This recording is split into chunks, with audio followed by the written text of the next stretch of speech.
swastikas, Confederate flags, and one even with a dark-haired doll with a noose around its neck. Are you aware that these protesters called for the governor to be lynched, shot, and beheaded? No.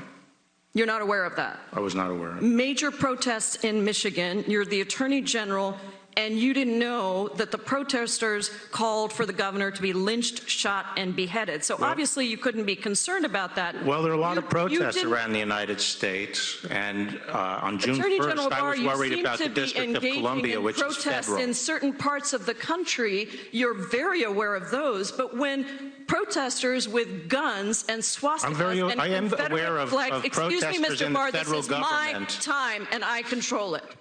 You are aware of certain kinds of protesters, but in Michigan, when protesters carry guns and Confederate flags and swastikas and call for the governor of Michigan to be beheaded and shot and lynched, somehow you're not aware of that. Somehow you didn't know about it, so you didn't send federal agents in to do to the president's supporters what you did to the president's protesters. In fact, you didn't put pepper balls on those protesters. So the point I'm trying to make here, Mr. Barr, that I think is very important for the country to understand, is that there is a real discrepancy in how you react as the Attorney General, the top cop in this country, when white men with swastikas storm a government building with guns. There is no need for the president to, quote, activate you because they're getting the president's personal agenda done. But when black people and people of color protest police brutality, systemic racism, and the president's very own lack of response to those critical issues, then you forcibly remove them